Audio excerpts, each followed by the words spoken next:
back to the Right Wave Audio community. My name is John, and for this video, we will equalize, EQ, our dual Rythmik F18 subwoofers using Room Equalization Wizard, REW, just as we have in prior videos in this series to first remove the background noise in the room, and then place the subs in the right position, which is going to give us the best output.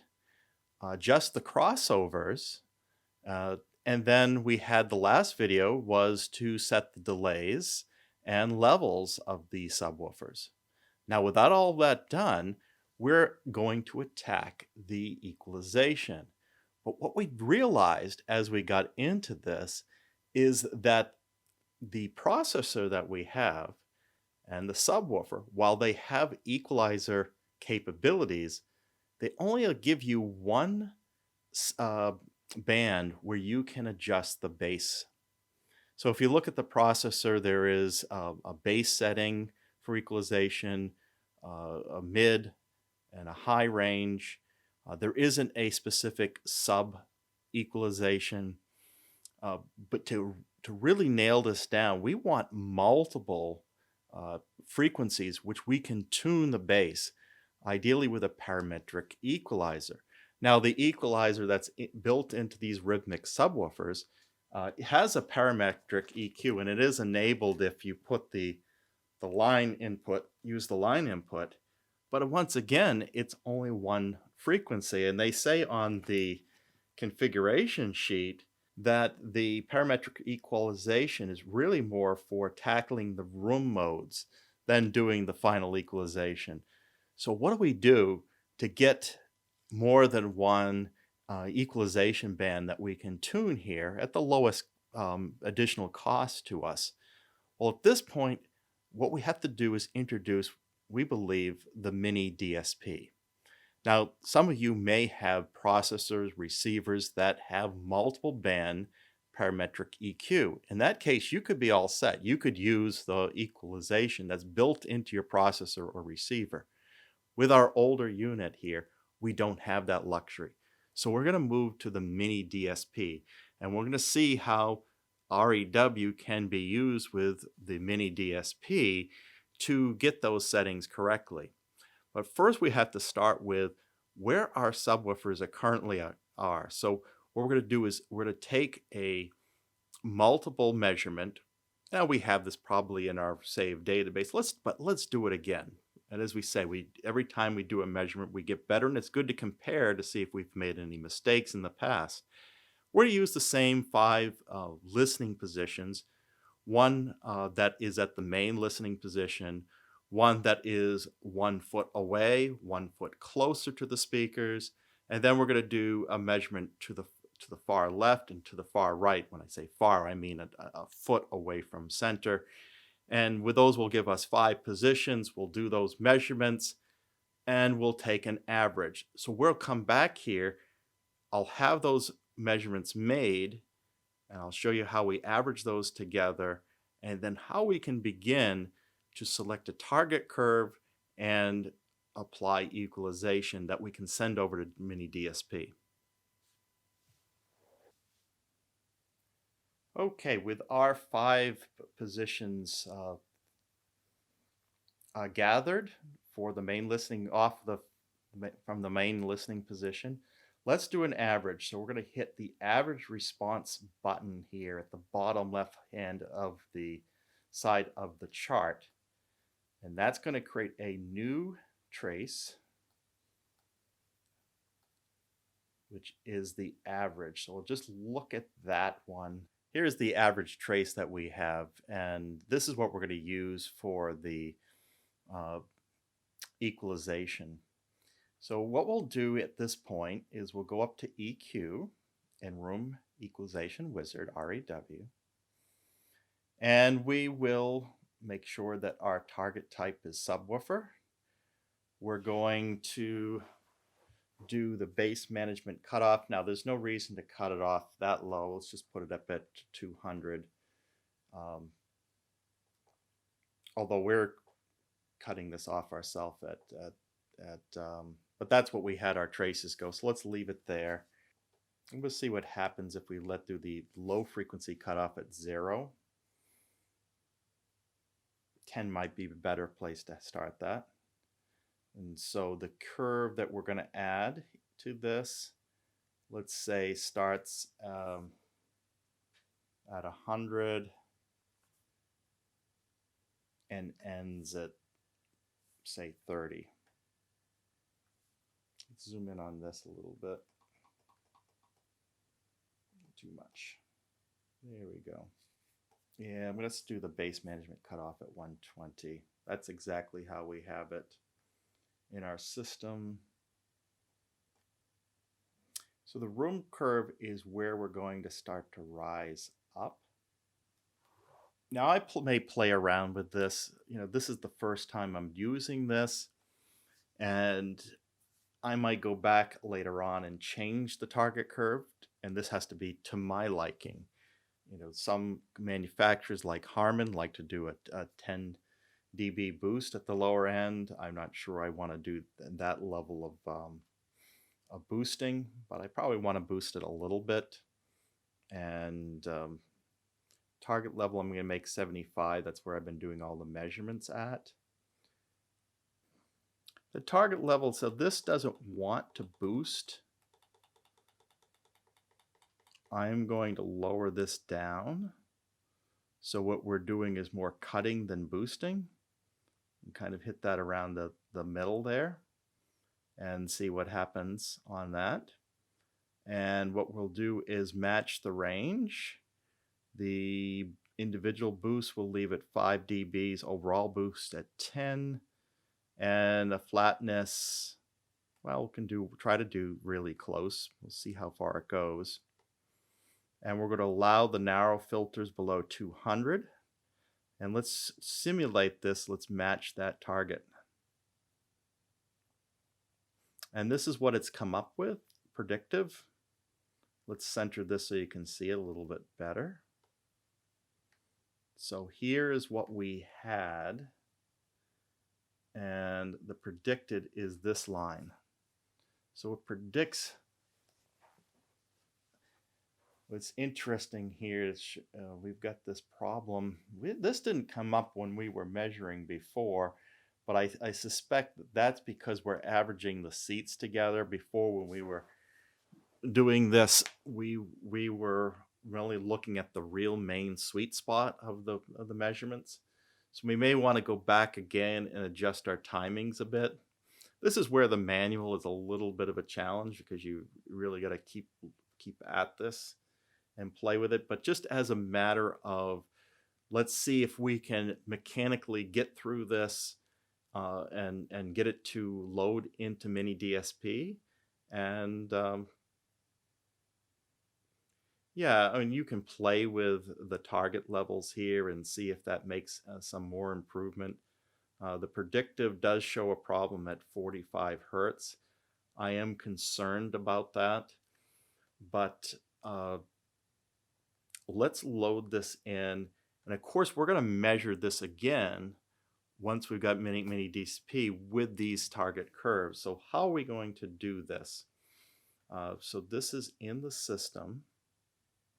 And because we're going to a MiniDSP, we can save the coefficients to file here. So that's going to put everything to one file.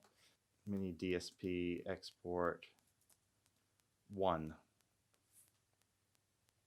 And save it. So that's saved off. And we're going to need to load that now into our MiniDSP. Now, shifting over to the MiniDSP, there are 3 tools that you can use. There is the basic MiniDSP. So this is the 2x4, which is $105. That one is limited though, because the DSP on that is not as good as the other models. That is a 48 kilohertz device. Then the next one up is the 2x4 HD, and that bumps that up to 96 kilohertz. There's also a better DSP module that's running at 400 megahertz.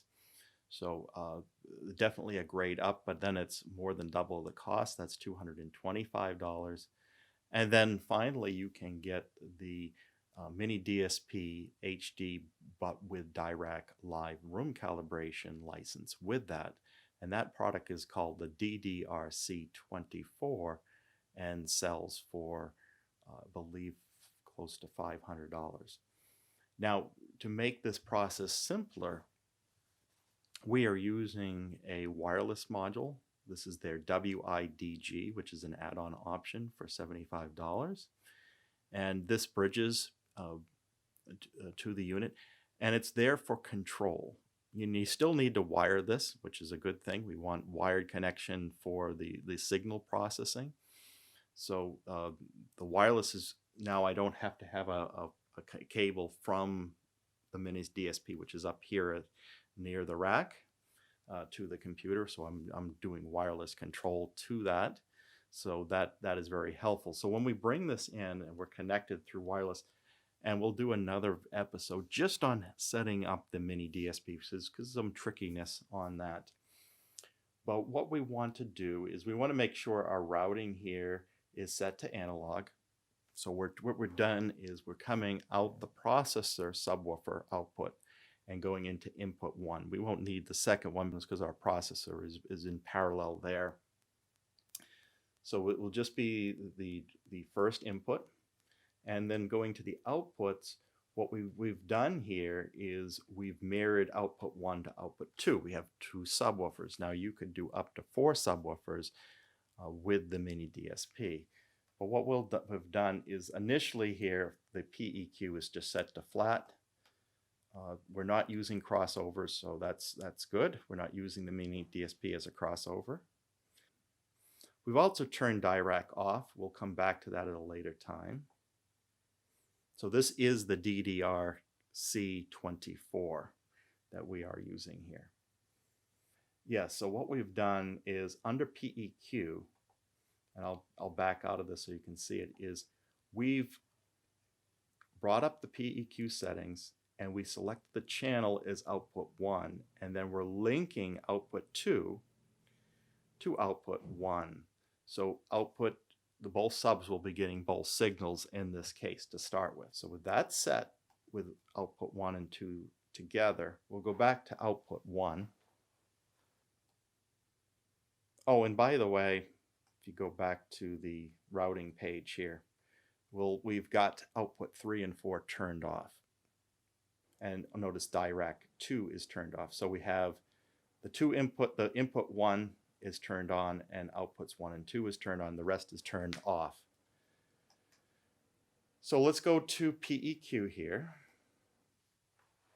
and we'll go to Advanced Settings, and we're going to do an import. And here's our file here, the MiniDSP export 1, and we'll open that, and it has the curve here, and it's linked, so we should be ready to go. So at this point, it's loaded in. We are going to, it may be as simple as going back and doing a new measurement with REW and seeing how well this did.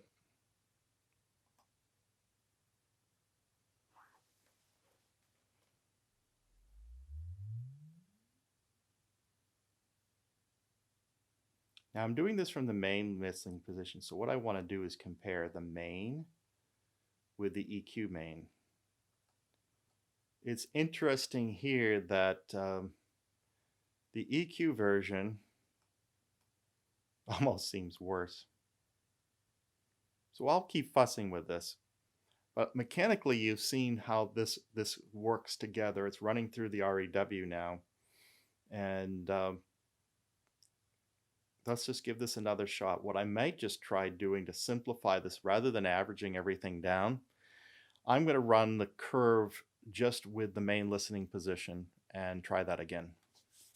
And you can do this time and time again. That's the beauty of this. And let's get Let's go back through this. Let's set that high. Just play with different settings.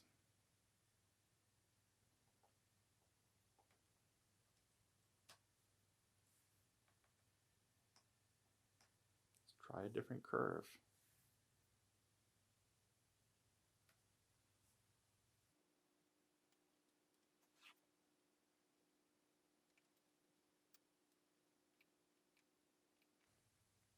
Drop this down a little bit.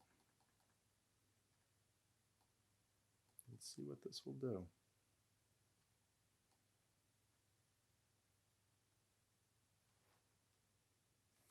So here's another one. And let's try to plug this in and see what this one will do. Save this to file. Call this export to. And try again. Go back to MiniDSP. PEQ. Import it.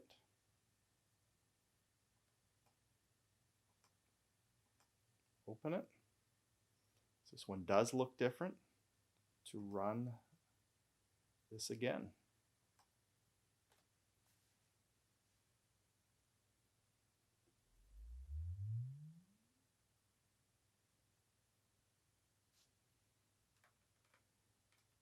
Now, second time around, still getting this dip here at 35 Hertz. I'm not happy with that. I am going to have to keep playing with this. You know, why is this getting worse versus better on the PEQ? Now I could go manually try to bump that up in the MiniDSP, which I think I might do at 35 Hertz. So let's just try this. I'm going to try bypassing one of these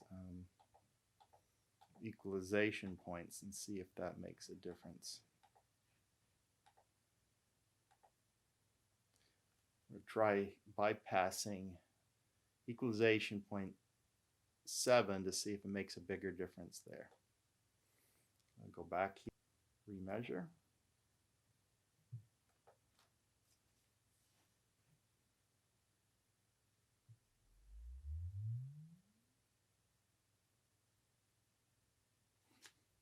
And here's the new one. Slightly better, but not really where I want to be. So I'll keep work on this. And I'll be back to you. Mechanically, you got to see how the equalization works between REW and MiniDSP. What you didn't just see is it make a significant improvement. So I'm going to have to keep on working on my technique. I'll get back to you. If you have suggestions for me, please send those along. Until then, if you enjoyed this video, please like and subscribe to this RightWave audio community and be sure to hit the bell icon so you'll be notified as soon as the next video is posted. Until then, keep evolving your audio experience.